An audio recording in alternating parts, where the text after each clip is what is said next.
Juízes capítulo 2, versículo 10.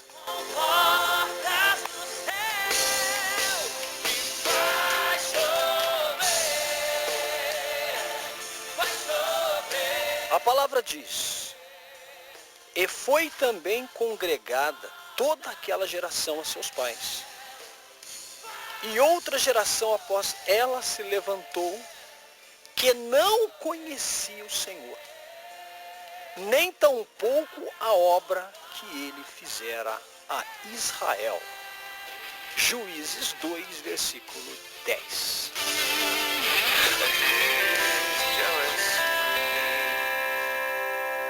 Love's like a hurricane, I am a tree, bending beneath the weight of his wind. Esta passagem do livro de Juízes relata o tempo no qual a nação de Israel já havia entrado na terra prometida, sob a liderança de Josué.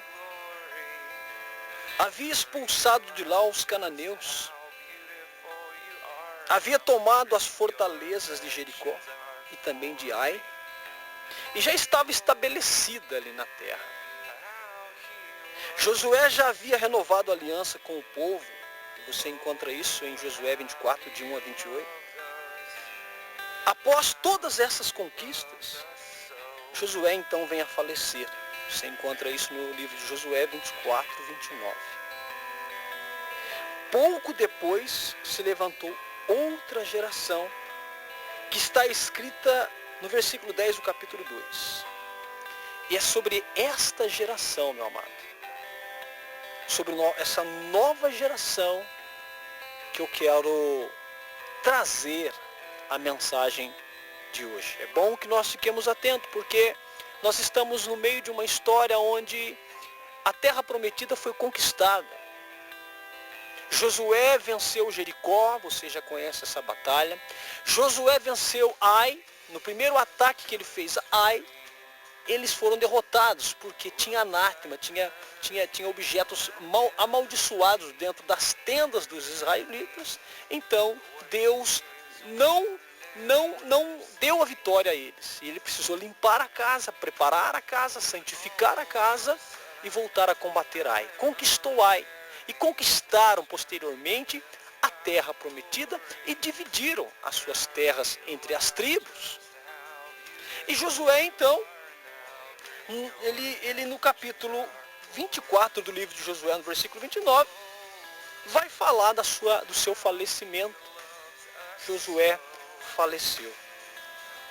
Então, um pouco depois, então, se levanta uma nova geração.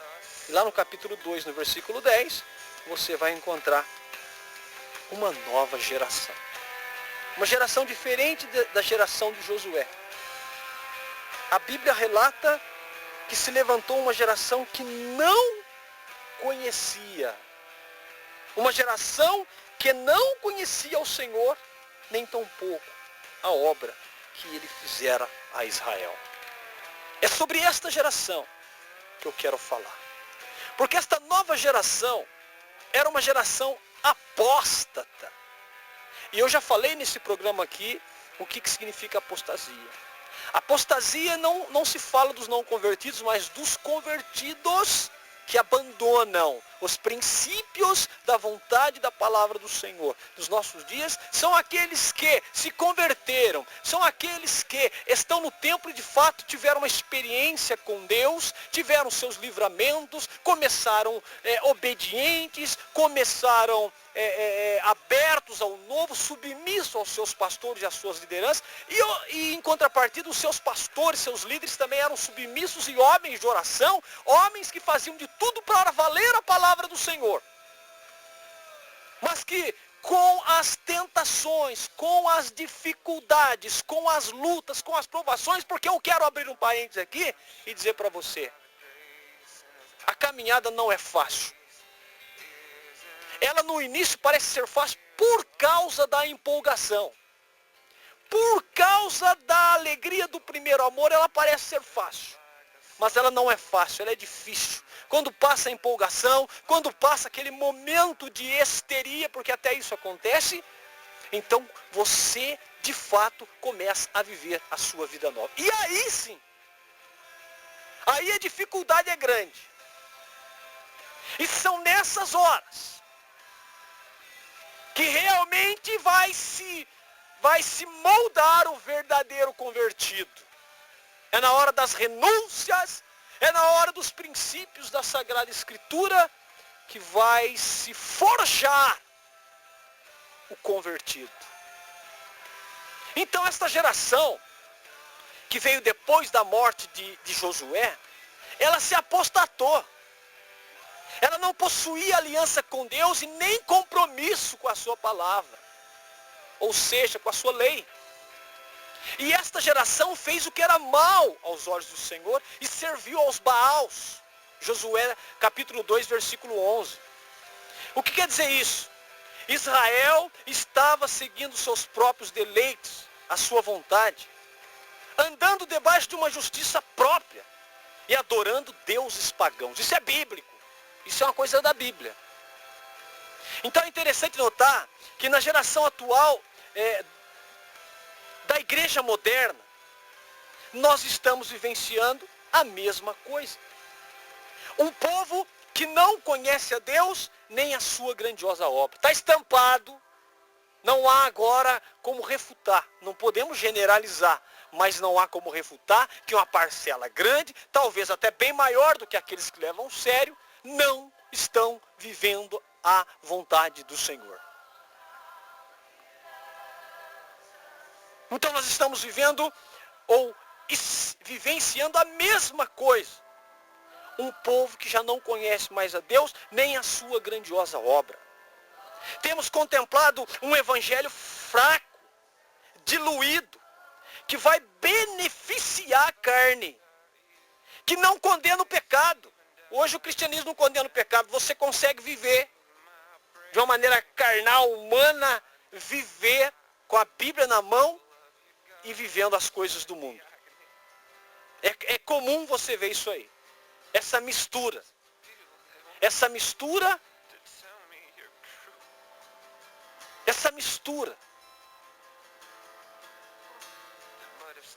É comum hoje você ver isso. Sabe? Esse misticismo com a palavra de Deus. Então a gente vê isso hoje. Por quê? Porque esta geração, ela diluiu o evangelho e beneficiou a carne. Porque é fato, quando aumenta a consagração, diminui o pecado. Quando aumenta o pecado, diminui a consagração. E é isso que tem acontecido. Diminuída a consagração e aumentado o pecado. Então, essa nova geração não condena, fala do amor, fala sobre prosperidade, eu vou dizer isso aqui hoje. Mas não condena o pecado. Não condena, não trabalha o pecado de maneira, vamos dizer assim, de maneira séria. Não condena o pecado de maneira séria. Brinca de conversão. Brinca de evangelho. Brinca de estar servindo a Deus. E virou um fato normal. E em alguns lugares não se pode falar isso. Alguns lugares não pode falar essas coisas. Alguns lugares você tem que fazer vista grossa e existe um jargão, um costume, sabe, de dizer o quê? Faz a sua parte e deixa que aconteça de qualquer jeito. Existe essa infelizmente, esses comentários. Porque se falar, não vem mais. Se falar, não vem mais. Entendeu? Então essas coisas têm acontecido. Essas coisas realmente têm funcionado dessa forma. Não se condena mais o pecado. Não se trabalha de maneira séria para combater o pecado. Fala de amor de Deus, de avivamento, um monte de coisa, mas combater e denunciar o pecado, você não ouve pregação mais assim.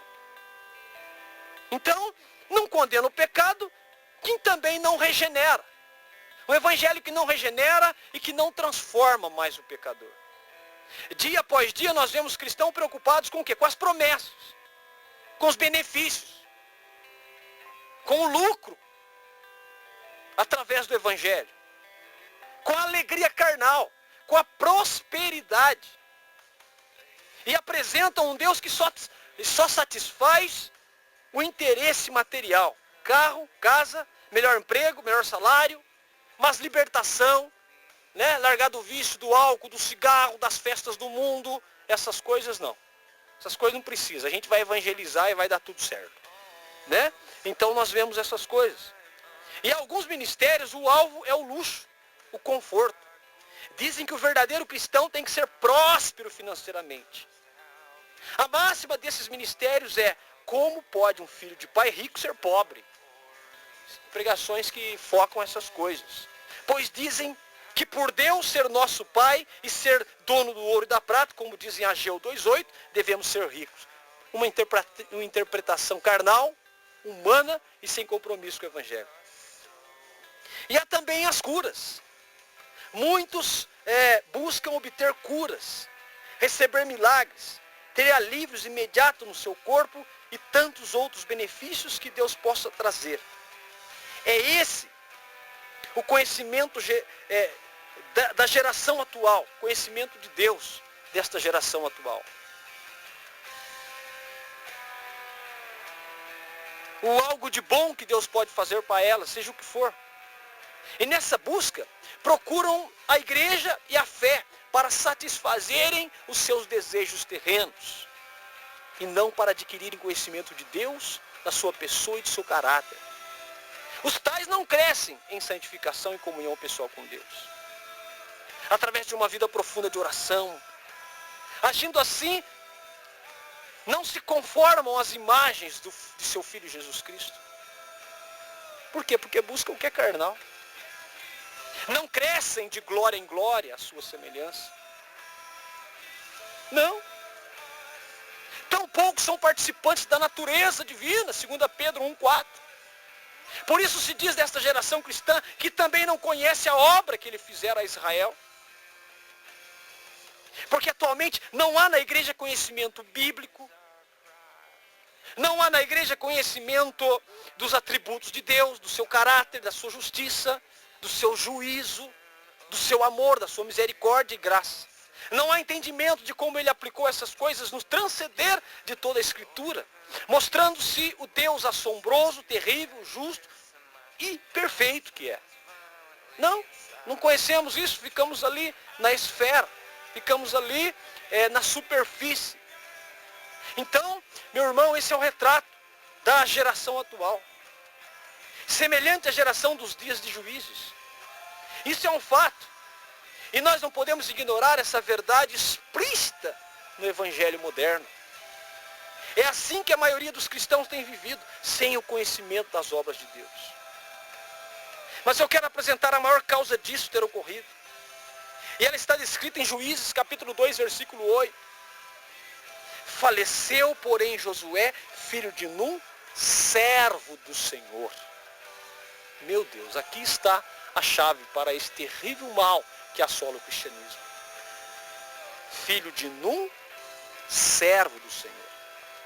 Josué, que foi o sucessor de Moisés, era um dos maiores homens do Antigo Testamento. Um servo de Deus com inúmeras qualidades. Um homem de aliança, de liderança, de respeito, de consagração, que expressa autoridade, que expressa santidade, zelo com a lei de Deus e comunhão profunda, aleluia, com Deus. Josué era o referencial daquela geração, o condutor, o responsável pela vida espiritual de Israel. Mas com a sua morte, Israel perdeu esse referencial. E a liderança espiritual que possuía através da pessoa de Josué.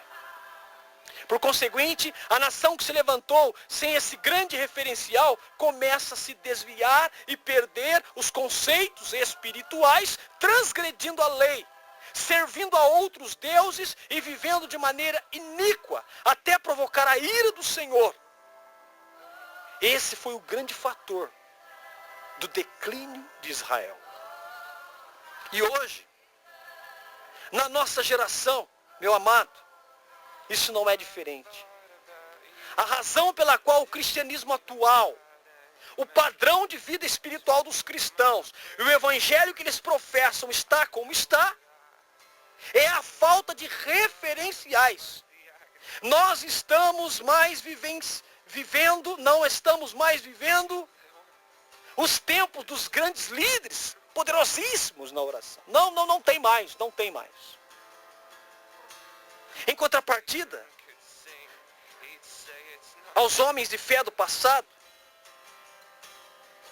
a maioria dos referenciais de hoje em dia são homens sem caráter, sem autoridade espiritual, que não ensinam o evangelho bíblico, aleluia, nem condizem os cristãos a uma vida profunda com Deus. E você vai entender isso. Porque o que nós vemos são líderes ensinando sobre prosperidade financeira, por exemplo. O status. Ensinando as conquistas de bens da terra. Utilizando até o exemplo do próprio Josué, que era um conquistador. E para isso, então, eles ensinam que devemos conquistar tudo que pudermos em âmbito material e terreno. Não entenderam. Não entenderam. E não percebe que nós estamos formando uma geração. Meu Deus. Outros referenciais da atualidade são os curandeiros, os milagreiros, que são ovacionados pelos seus supostos milagres. Há ainda os referenciais da música, reputados como homens de Deus, por ajuntarem massas, por terem a melhor tecnologia audiovisual e compor melodias extremamente alegres, se tornam os popstar cristãos. Os popstar cristãos. Esta é a realidade que nós estamos vivendo.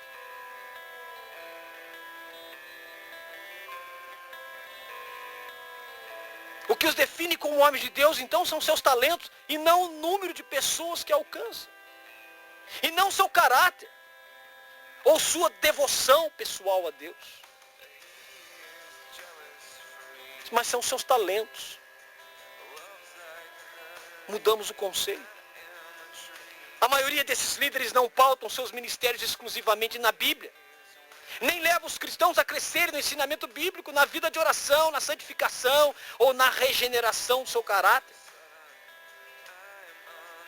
Por outro lado também surge uma espécie de avivamento carismático, repleto de ensinos arbitrários à Bíblia, que foca seus princípios no contingente a qualquer custo, sem conteúdo bíblico, com líderes afirmando profecias de santos, profecias de anjos, aparições da Virgem, e dando suporte para toda festa de padroeiro regada de mundanismo, jogando areia nos olhos espirituais de seus seguidores.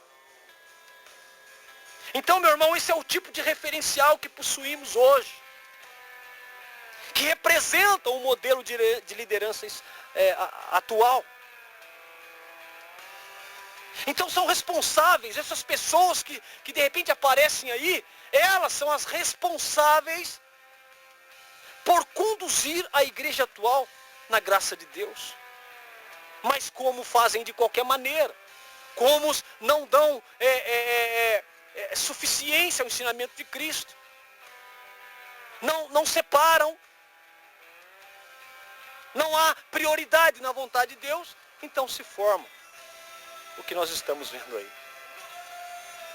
Uma geração fraca, uma geração que aos poucos foi se tornando anêmica.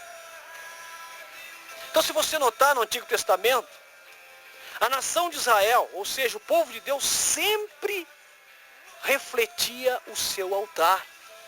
Ou seja, quando o altar do Senhor estava santificado, Israel prosperava.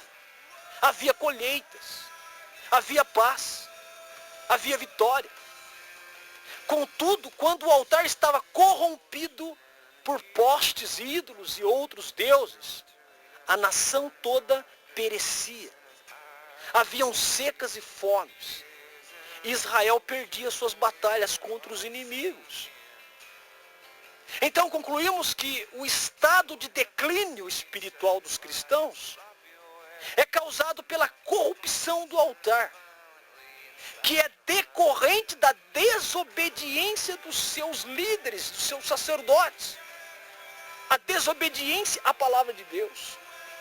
Levando o quê? Levando a sequidão espiritual, a falta de colheita dos frutos do Espírito Santo e a derrota na batalha espiritual contra as hostes do inferno.